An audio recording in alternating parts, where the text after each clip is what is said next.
Crime ಕಾರ್ನರ್ಗೆ ಸ್ವಾಗತ. ನಾನು ಉಮರ್ ಫಾರೂಕ್. ನಮ್ಮ ಕರ್ನಾಟಕದಲ್ಲಿ ಪೊಲೀಸರಿಗೆ ದರೋಡೆಕೋರರು ಸವಾಲು ಆಗ್ತಿದ್ದಾರಾ ಅಥವಾ ಪೊಲೀಸರು ನಿದ್ದೆ ಮಾಡ್ತಾ ಇದ್ದಾರಾ? ಮೈಸೂರಿನ ಹುಣಸೂರಿನಲ್ಲಿ 7 kg ಚಿನ್ನದ ರಾಬರಿ ನಡೆದ ಬೆನ್ನಲ್ಲೇ ಈಗ ವಿಜಯಪುರ ಜಿಲ್ಲೆಯಲ್ಲಿ ರಕ್ತಸಿಕ್ತ ದರೋಡೆ ನಡೆದಿದೆ. ಹಾಡ ಹಗಲೇ ಕಂಟ್ರಿ ಪಿಸ್ತೂಲ್ ಹಿಡಿದು ಬಂದ ಕಿರಾತಕರು ಗಾಳಿಯಲ್ಲಿ ಗುಂಡು ಹಾರಿಸಿ ಅಟ್ಟಹಾಸ ಮೆರೆದಿದ್ದಾರೆ. ಇದನ್ನು ನೋಡಿ ಇಡೀ ಊರೇ ಬೆಚ್ಚಿ ಬಿದ್ದಿದೆ. ಆ ರೋಚಕ ಕಳ್ಳತನದ ಕಥೆಯನ್ನು ಈ ವಿಡಿಯೋದಲ್ಲಿ ಡೀಟೇಲ್ ಆಗಿ ನೋಡ್ತಾ ಹೋಗೋಣ. ಆದರೆ ಅದಕ್ಕೂ ಮೊದಲು ನೀವಿನ್ನೂ ನಮ್ಮ ಚಾನಲನ್ನು ಸಬ್ಸ್ಕ್ರೈಬ್ ಮಾಡಿಲ್ಲ ಅಂದರೆ ದಯವಿಟ್ಟು ಸಬ್ಸ್ಕ್ರೈಬ್ ಮಾಡ್ಕೊಳ್ಳಿ. ಹಾಗೆ ಈ ವಿಡಿಯೋವನ್ನು ಕೊನೆ ತನಕ ಮಿಸ್ ಮಾಡದೆ ನೋಡಿ.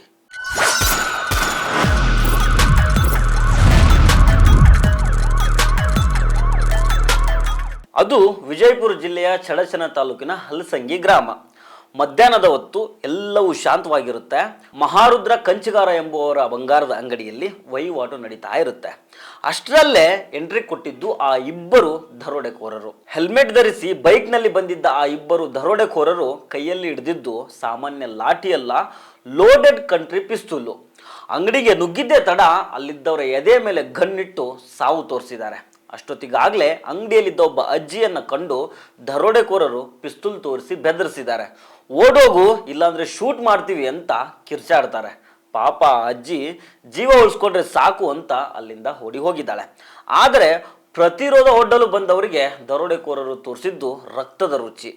ಅಂಗಡಿ ಮಾಲೀಕರು ಮತ್ತು ಸ್ಥಳೀಯರು ಅವರನ್ನು ಹಿಡಿಯೋದಕ್ಕೆ ಮುಂದಾದಾಗ ಈ ಕಿರಾತಕರು ಪಿಸ್ತೂಲ್ನಿಂದ ಗಾಳಿಯಲ್ಲಿ 2 ಸುತ್ತು ಗುಂಡು ಹಾರಿಸಿದ್ದಾರೆ. ಈ ವೇಳೆ ಆತ್ಮಲಿಂಗ ಹೂಗಾರ ಅನ್ನುವವರ ಕಾಲಿಗೆ ನೇರವಾಗಿ ಬುಲೆಟ್ಟು ತಾಗಿದೆ. ರಕ್ತದ ಮಡುವಿನಲ್ಲಿ ಅವರು ನೆಲಕ್ಕೆ ಉರುಳುತ್ತಿದ್ದಂತೆ ಜನರಲ್ಲಿ ಭೀತಿ ಆವರಿಸುತ್ತೆ. 3 ಗಂಟೆ 30 ನಿಮಿಷ ಬಂದಿದ್ದಾರೆ ಸರ್. ಮಧ್ಯಾಹ್ನ ಮಾಸ್ಕ್ ಹಾಕೊಂಡು ಒಂದು ಪಿಸ್ತೂಲ್ ತೋರಿಸಿ ಎಲ್ಲ ತೆಗೆದುಕೊಂಡಿದ್ರು. ನಿಮ್ಮ ಅಂಗಡಿಗೆ ಎಷ್ಟು ಜನ ಬಂದಿದ್ರು? ಇಬ್ಬರು ಬಂದಿದ್ರು. ಏನು ಯಾವ ಥರ ಇದ್ರು ಅವರು? ನೋಡ್ಲಿಕ್ಕೆ ಹೆಂಗಿದ್ರು? ಸರ್ ಏನು ಕಾಣಿಸ್ತಾರೆ, ಕಣ್ಣಷ್ಟೇ ಕಾಣಿಸ್ತಾರೆ. ದಾಡ್ಸಿದ್ರ ಸರ್? ಎಷ್ಟು ಹೋಗ್ಯದ? ಏನೇನು ಹೋಗೈತೆ ನಿಮ್ಮ ಅಂಗಡಿಯಂದು? ಅವನು ಸರ್ ಬಂಗಾರ ಆಭರಣ ಒಂದು 350 ಗ್ರಾಮ್ ಹೋಗಿದೆ ಸರ್. ಆಮೇಲೆ ಬೆಳ್ಳಿದ ಆಭರಣ ಒಂದು 2 kg ಹೋಗಿದೆ. ಅಂದಾಜು ಅಮೌಂಟ್ ಎಷ್ಟು ಅಮೌಂಟ್, 8 ಲಕ್ಷ ತನಕ ನಿಮ್ಮದು ಬಂಗಾರ ಹೋಗಿರ್ಬೋದು. 40 ಲಕ್ಷ. ಬೆಳ್ಳಿ? 5 ಲಕ್ಷ. ಸರಿ ಸರ್. ಇದೇ ನಿಮ್ಮ ಕುಟುಂಬ ಇದ್ರ ಮೇಲೆ ಇದು ಜೀವನ ಸರ್? ಪೊಲೀಸರು ಬಂದಿದ್ದರು ಸಾಹೇಬ್ರು, SP ಸಾಹೇಬ್ರು ಬಂದರು, ಅಡಿಷನಲ್ SP ಸಾಹೇಬ್ರು ಬಂದಿದ್ರು. ಏನು ಹೇಳಿದ್ರು?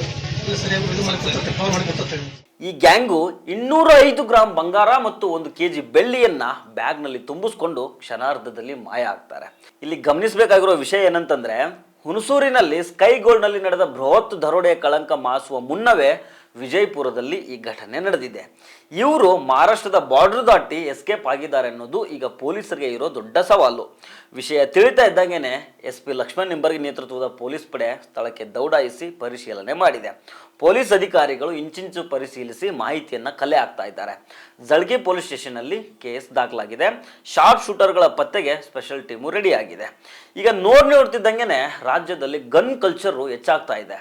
ಚಿನ್ನದ ಅಂಗಡಿ ಮಾಲೀಕರು ಈಗ ತಮ್ಮ ಪ್ರಾಣವನ್ನ ಕೈಯಲ್ಲಿ ಹಿಡ್ಕೊಂಡು ವ್ಯಾಪಾರ ಮಾಡುವಂಗಾಗ್ಬಿಟ್ಟಿದೆ. ಮಹಾರಾಷ್ಟ್ರದತ್ತ ಪರಾರಿಯಾಗಿರುವ ಆ ಕಂಟ್ರಿ ಪಿಸ್ತೂಲ್ ಗ್ಯಾಂಗು ಕರ್ನಾಟಕ ಪೊಲೀಸರ ಕೈಗೆ ಸಿಗುತ್ತಾ ಅಥವಾ ಬೇರೆ ಕಡೆ ಕೈ ಹಾಕುತ್ತಾ ಅನ್ನೋದನ್ನ ಕಾದು ನೋಡಬೇಕು. ಸೊ ಫ್ರೆಂಡ್ಸ್, ಇದು ಇವತ್ತಿನ ಕ್ರೈಮ್ ಕಾರ್ನರ್. ಮತ್ತೆ ಭೇಟಿ ಆಗ್ತಿರೋಣ. ನಮಸ್ಕಾರ.